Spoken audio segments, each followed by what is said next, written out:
나오니 이는 성령으로 잉태하사 동정녀 마리아에게 나시고 본디오 빌라도에게 고난을 받으사 십자가에 못 박혀 죽으시고 장사한 지 사흘 만에 죽은 자 가운데서 되살아나시며 하늘에 오르사 전능하신 하나님 우편에 앉아 계시다가 저리로서 산자와 죽은 자를 심판하러 오시리라. 성령을 믿사오며 거룩한 공회와 성도가 서로 교통하는 것과 죄를 사하여 주시는 것과 몸이 다시 사는 것과 영원히 사는 것을 믿사옵나이다. 아멘. 찬송가 359장 359장 찬송합니다.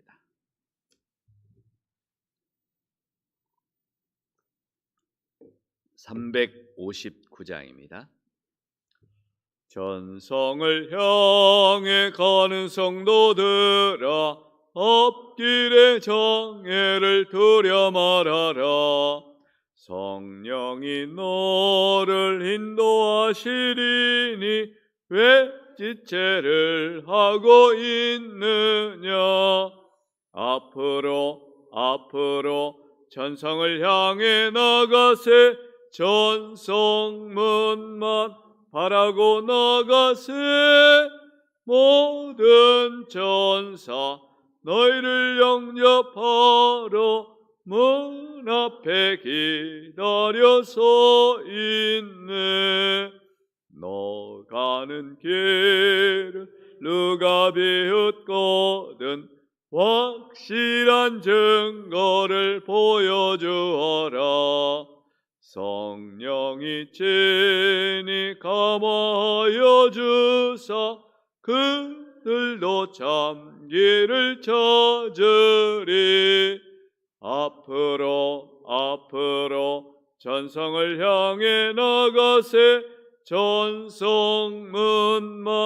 바라고 나가세. 모든 전사 너희를 영접하러 문 앞에 기다려 서 있네. 너 가는 길 모두 가기 전에 내 손에 든 검을 꽂지 말아라. 저 마귀 흉계 모두 깨뜨리고 끝까지 잘 싸워 이겨라. 앞으로 전성을 향해 나가세. 전성문만 바라고 나가세.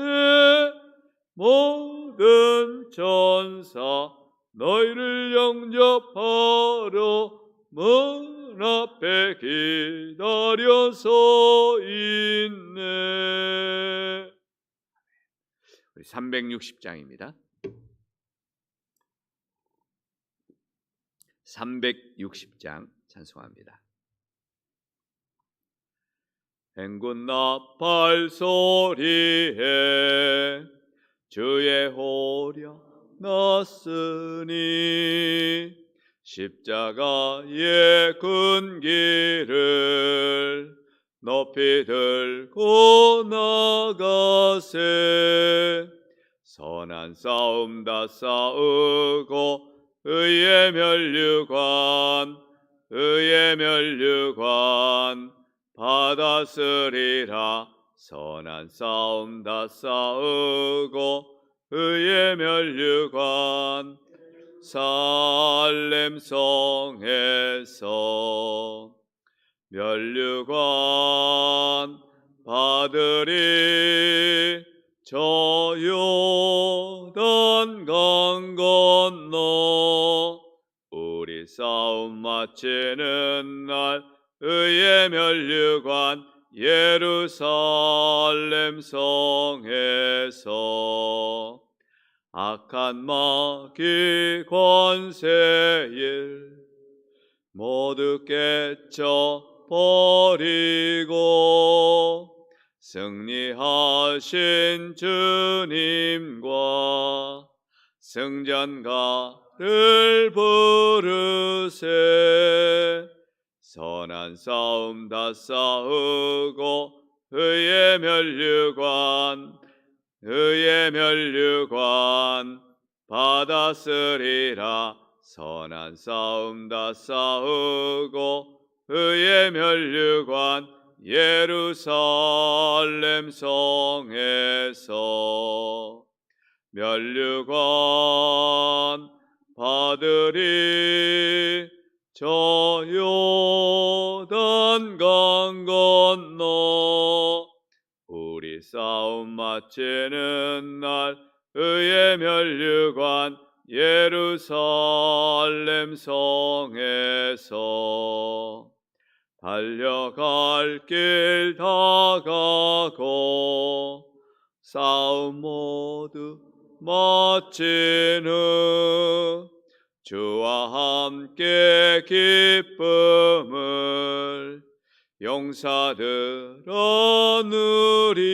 누리세. 선한 싸움 다 싸우고 의의 면류관 받았으리라. 선한 싸움 다 싸우고 의의 면류관 예루살렘 성에서 면류관 받으리. 저 요단강 건너 우리 싸움 마치는 날 의의 면류관 예루살렘 성에서. 하나님 말씀은 다니엘서 8장 15절로 27절 말씀입니다. 다니엘서 8장입니다.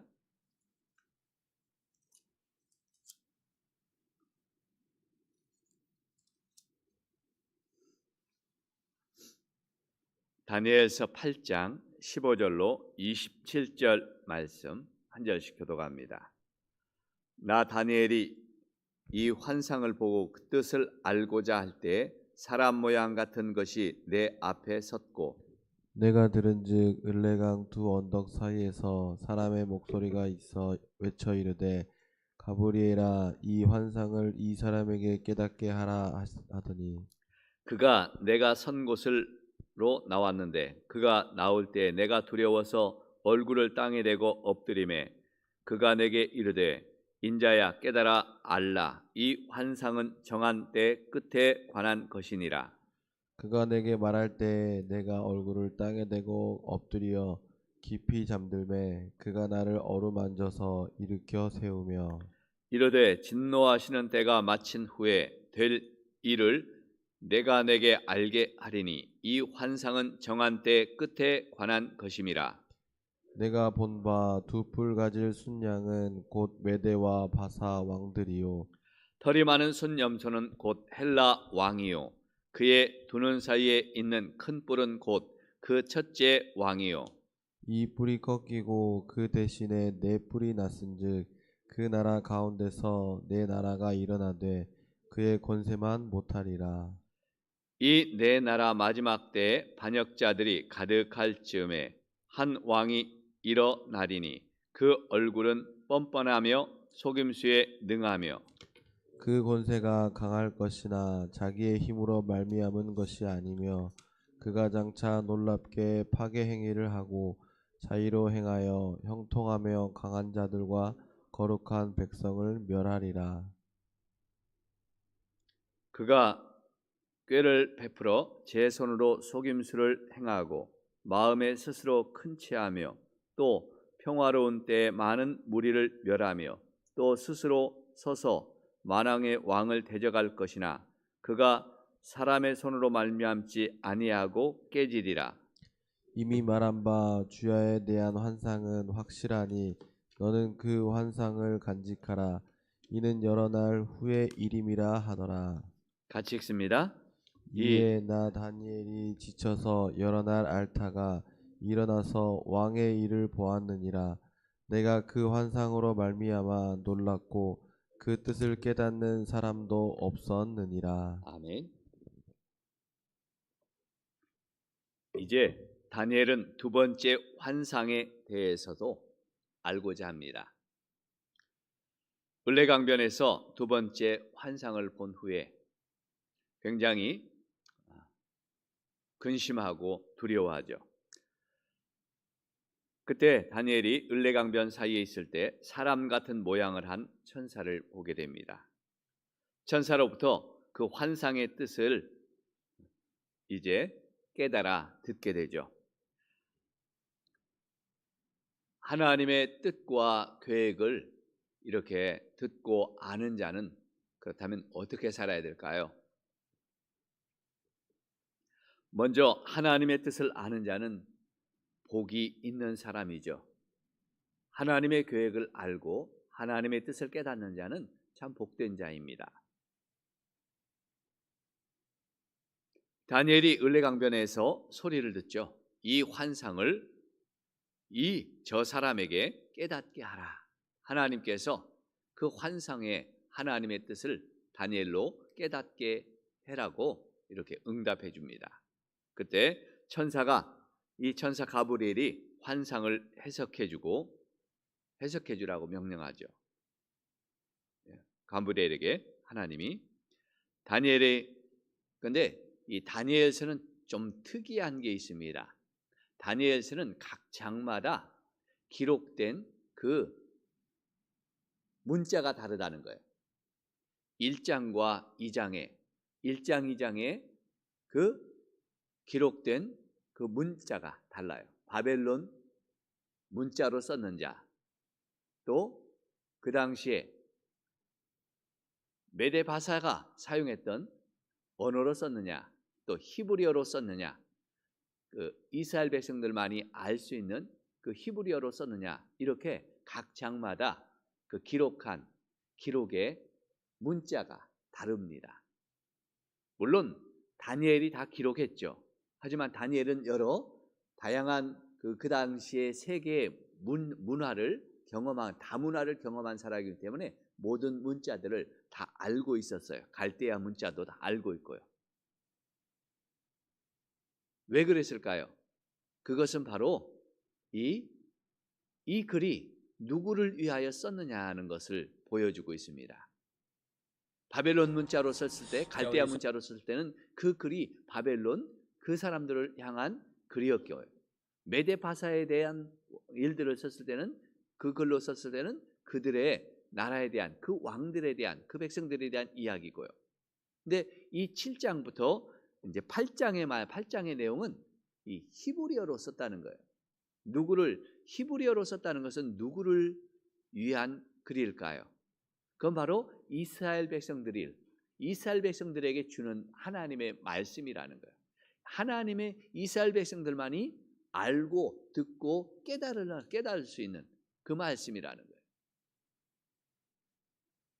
하나님은 이스라엘 백성들에게만 말하고 싶은 이야기가 있다는 거예요. 하나님의 백성들에게만 말하고 싶고 그들만 알게 하시려고 하는 그 뜻이 있다는 거죠. 그런 의미에서 우리 성도들은 복받은 존재입니다. 하나님은 하나님의 자녀들에게만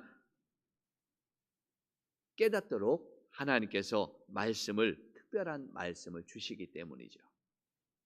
성경도 마찬가지입니다. 성경을 읽는 사람들이 참 많습니다. 문학가들이나 역사가들이나 모든 고고학자들이나 다 성경에 대해서 아주 세밀하게 관찰하고 읽고 배웁니다. 하지만 성경을 깨닫는 건 누구만 깨달을 수 있을까요? 성경을 알고 읽고 깨닫는 것은 바로 하나님의 백성, 믿는 사람들만이 그 성경을 깨달을 수 있다는 거죠. 왜요? 하나님이 하나님의 백성들에게만 깨닫게 하시는 복을 주시기 때문입니다. 성경을 알고 성경을 읽고 성경을 읽을 때마다 그 말씀이 깨달아지는다는 것은 우리에게, 저와 여러분에게 가장 큰 축복인 줄로 믿습니다. 하나님이 내게 주시는 특별한 이야기이기 때문에. 두 번째는 이제 성취된 환상을 이제 말하죠. 성취된 환상을 말하는데 이 다니엘은 벨사살 왕 3년에 순양과 숲년소에 그 환상을 봅니다. 그 환상을 보고 그 뜻을 알 수가 없었어요. 그래서 환상의 뜻을 알고자 하나님 앞에 간구할 때 하나님께서는 가브리엘을 통해서 그 환상을 알려주십니다. 그때 다니엘은 그 천사를 보고 너무너무 두려워서 그 얼굴을 땅에 대고 그냥 꼬꾸라져서 깊은 잠에 빠졌다 그랬습니다. 그때 천사가 다니엘을 어루만져 깨우고 그 환상의 뜻을 알려주죠. 두 뿔 달린 순양은 어느 제국을 이야기해주고 있습니까? 바벨론 제국을 이제 멸망시킨, 바벨론 제국을 멸망시킨 메데 바사의 제국을 이야기해 주고요. 그 다음에 순염소는 그 메데 바사를 멸망시킨 헬라 제국을 이야기해 주고 있습니다. 또 큰 뿔은 그 헬라 제국을 일으킨 알렉산더 왕이고 네 뿔은 그 밑에서 알렉산더가 이제 젊어서 죽자 그 제국을 네 나라로 분할해서 다스렸던 그 장군들, 그들이 세운 그 왕조들을 이야기해 주고 있습니다. 헬라 제국은 이렇게 네 나라로 분열된 다음에 그 네 왕 중에 하나가 일어나는데 자기가 신이라 이렇게 하면서 나타난 자가 있어요. 특별히 이 성경은 유대인들을, 하나님의 백성들을 위주로 하나님의 역사를 기록하기 때문에 다른 네 왕조들은 별로 중요하지 않고 하나님의 백성과 예루살렘 성전을 더럽혔던 이 셀주쿠스라는 왕조, 이 왕조가 중요한데 그 셀주쿠스의 왕조 중에 누구냐면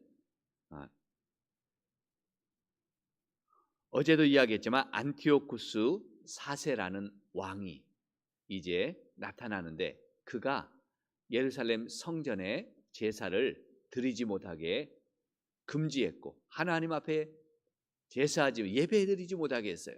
예배를 금지했고 성전 안에 우상을 세워놓고 거기에 절하고 거기에 경배하도록 했습니다.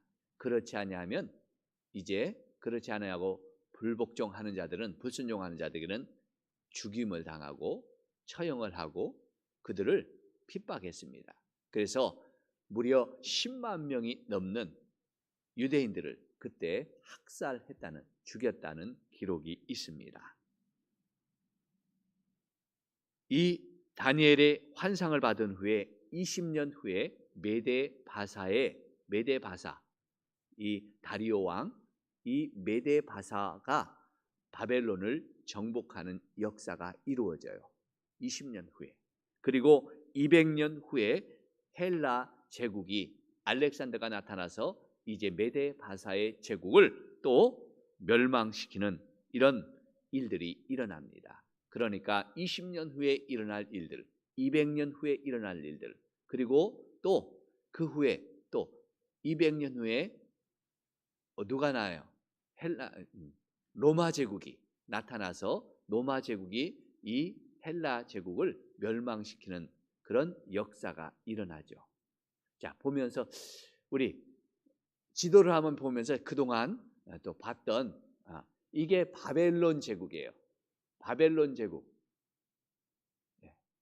쭉 이 우리가 아브라함의 조상 들이 살았던 그 갈대아 우르를 중심으로 해서 쭉 해서 이렇게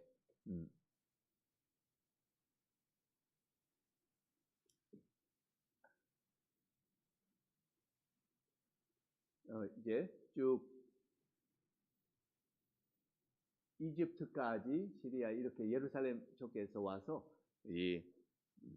그 당시 애굽까지 바벨론이 애굽까지 정복하죠. 이 서쪽에 여기가 그 애굽의 모습인데 이 바벨론이 내려와서 유다를 정복하고 예루살렘 저 위에를 유다를 정복하고 이스라엘 정복하고 이제 애굽까지 정복해서 큰 제국을 세우는 바벨론 제국입니다. 이런 큰 제국이었어요, 바벨론이. 그런데 이 메데바사 페르시아가 일어나서 다리오 왕이 일어나서 메데바사의 제국을 세우는데 어때요?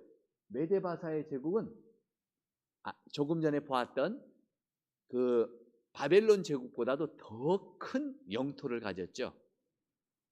더 큰 영토를 가지고 더 큰 제국을 세웠다는 거예요. 그러니까 힘이 더 강했다는 거죠. 엄청난 이 쭉 바벨론 제국이 이집트 쪽으로 해서 이제 이렇게 해서 쭉 오는 것을 봅니다.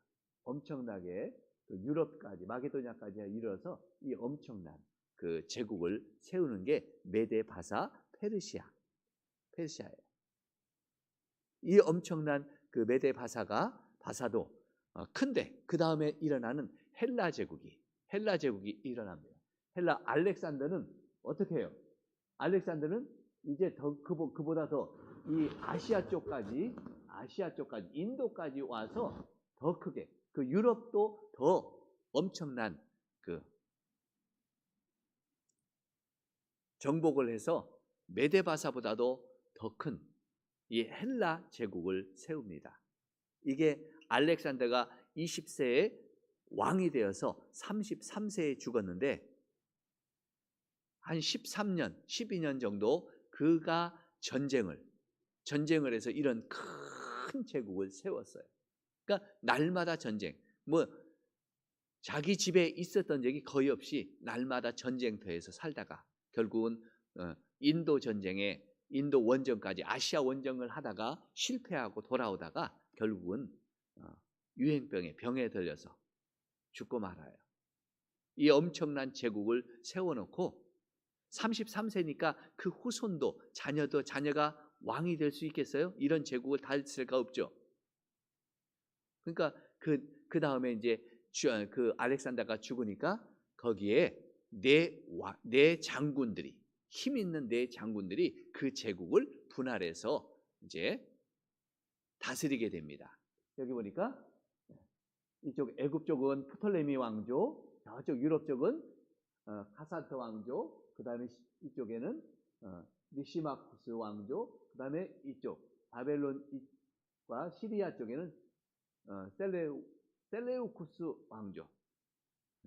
한글로는 영어를 발음하면 셀주쿠스 왕조라고 하기도 하고 이렇게 셀레우쿠스 왕조라고 합니다. 저 왕조회가 저기 그 왕조의 그 8번째 왕이었던 안티오쿠스 4세, 이 안티오쿠스 4세가 이제 중요한 인물이에요. 그 다음에 로마 제국을 한번 보여줄까요?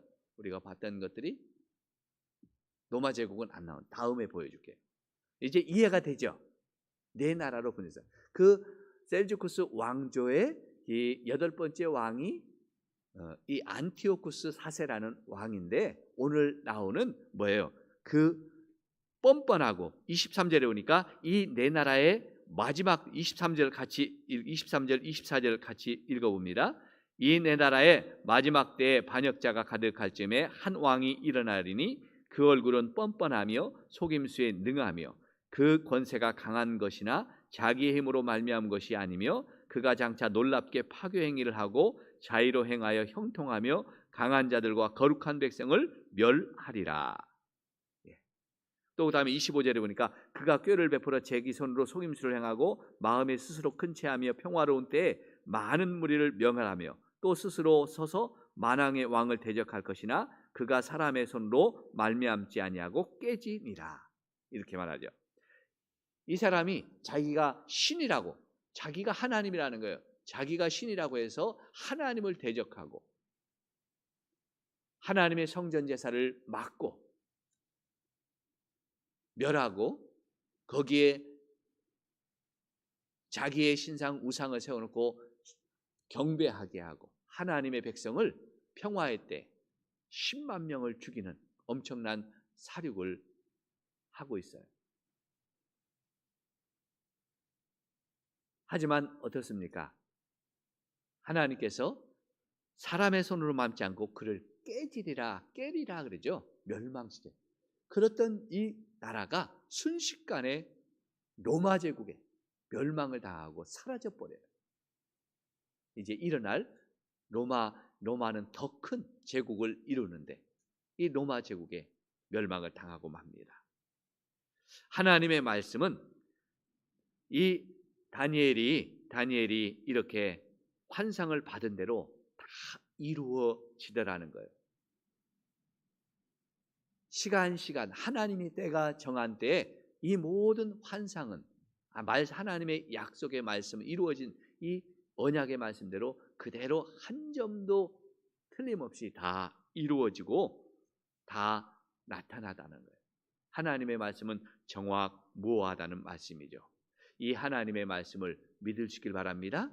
성경은 그래서 그대로 이루어진 말씀이고 이루어질 말씀이에요. 이것을 깨달아 안다는 것이 정말 하나님의 백성의 놀라운 축복이죠. 우리는 어떻게 우리의 미래와 장래가 이루어질 것을 알고 있기 때문입니다. 거기에는 또 우리의 부활의 소망도 있죠. 구원의 축복도 있습니다. 그렇다면 하나님의 뜻을 아는 사람은 어떻게 살아야 될까요? 27절 말씀을 같이 한번 읽어보겠습니다. 27절입니다.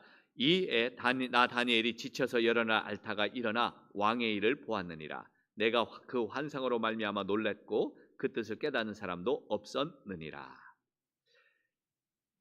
환상을 보고 그 뜻을 다 들은 다니엘이 여러 날 동안 알아 누웠다 그랬습니다. 왜요? 너무 두려웠어요. 뭐가 두려웠어요? 이제 자기 백성, 자기 민족에게 일어날 그 고난과 핍박과 환난을 이제 보았기 때문에, 환상으로 깨달았기 때문에 장차 그 후손들이 받을 이 엄청난 박해를 보니까 얼마나 두렵고 얼마나 안타깝고 얼마나 무서웠겠어요. 그래서 그것 때문에 여러 날 알아 누웠어요. 너무 힘들었어요. 그렇지만 어떻게 했습니까? 알아 눕고 끝난 게 아니라 일어났다 그랬죠. 일어나 왕의 일을 보았다. 뭐예요? 자기가 해야 될 일을, 그 당시 자기가 해야 될 일, 미래에 나타날 일 때문에 오늘 일들을 안 한 게 아니라, 못한 게 아니라, 포기한 게 아니라 에라 모르겠다 하고 그냥 손 놓은 게 아니라 일어나 자기가 해야 될 자기의 그 일을, 하루하루 해야 될 그 사명을 감당했다는 거죠. 우리 성도들의 삶이 마찬가지예요. 하나님의 미래에 일어날 하나님의 뜻을 알았습니다. 하나님의 계획을 알았습니다. 두렵고 떨리는 말세가 있을 줄 압니다. 주님이 오시기 전에 엄청난 성도들에게 핍박과 고난이 있을 걸 압니다. 그럼 어떻게 해야 돼요?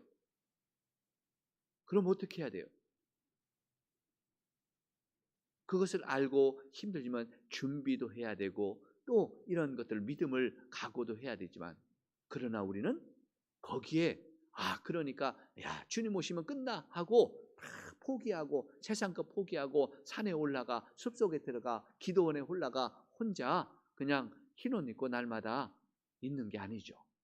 우리는 그러나 일어나서 왕의 일을 하는 것처럼 자기가 맡은 사명의 자리에서 자기의 일을 성실하게 일하고 감당하는 게 성도가 해야 될 책임인 줄로 믿습니다.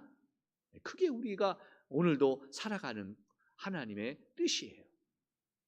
우리가 오늘도 날마다 하나님의 뜻을 알고 하나님의 역사하심을 바라보지만, 또 오늘도 하루도 내가 해야 될 일들, 내가 사명받은 일들, 내가 하나님 앞에서 감당해야 될 일을 잘 감당하고 또 그 자리에서 충성하는 것이 또 하나님의 뜻을 알고 말씀을 깨닫는 자의 삶인 줄로 믿습니다. 오늘도 이런 삶을 믿음 안에서 살아서 하나님 앞에 영광 돌리고 또 앞으로도 우리가 하나님이 행하실 일들을 바라보고 소망하며 사는 그런 복된 성도들 되시기를 주의 이름으로 간절히 소원합니다. 기도하겠습니다. 하나님 아버지 감사합니다. 오늘 주님, 우리가 또 다니엘이 본 환상을 해석해 주시는 하나님의 놀라운 은혜와 사랑을 보았습니다. 하나님의 백성만이 아는 하나님의 축복의 말씀, 깨닫는 말씀인 줄로 믿습니다. 우리가 성경을 보고 말씀을 볼 때마다 깨닫고 들을 때마다 알 수 있는 그 믿음의 지혜를 주셔서 감사합니다.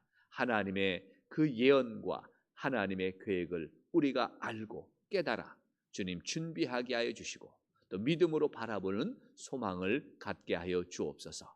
두려운 말씀을 받을 때도 아버지 우리가 다시 한번 아버지 우리의 믿음을 돌아보고 또 아버지 걱정과 두려움 사이에 쌓이지 않게 하여 주시고 오늘도 하나님 믿음으로 기도하며 하루하루를 사명의 자리에서 우리의 아버지의 일들을 잘 감당하며 살아가는 성도가 되게 해 주옵소서.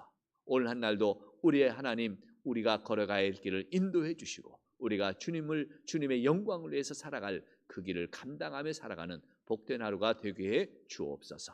예수님의 이름으로 기도하옵나이다. 아멘. 하늘에 계신 우리 아버지여 이름이 거룩하게 받으시오며 나라의 마옵시며 뜻이 하늘에서 이룬 것 같이 땅에서 이루어지리이다. 오늘날 우리에게 일용할 양식을 주옵시고 우리가 우리에게 죄 지은 자를 사하여 준 것 같이 우리의 죄를 사하여 주옵시고 우리를 시험에 하지 마옵시고 다만 악에서 구하옵소서. 대개 나라와 권세와 영광이 아버지께 영원히 싸움나이다. 아멘. 오늘 말씀을 붙잡고 하나님의 뜻을 날마다 깨닫게 하여 주시고 또 그 말씀을 또 붙잡고 오늘 하루도 또 우리가 또 사명을 감당하며 살게 하여 주시옵소서. 우리 같이 오늘도 우리가 가지고 나온 제목 가지고 또 하나님 이 어려운 때에 우리가 또 하나님의 은혜로 예배하고 하나님 믿음으로 승리하게 지켜주옵소서. 우리 같이 기도합니다. 하나님 아버지 감사합니다. 오늘도 주님 은혜를 바라봅니다. 하나님의 말씀을 깨닫는 지혜와 또 아버지의 청명함을 믿음을 주옵소서. 내가 하나님의 말씀을 알게 된다는 것이 얼마나 복된 일인지 하나님 참으로 우리에게 주신 이 말씀을 깨닫는 복을 주님 우리가 아버지의 소홀히 여기지 않게 하시고 날마다 하나님의 말씀을 깨닫고 그 말씀대로 이루어질 것을 소망하며 우리가 하나님 순종하며 오늘 하루도 주 안에서 믿음으로 지켜 살 수 있도록 축복해 주옵소서.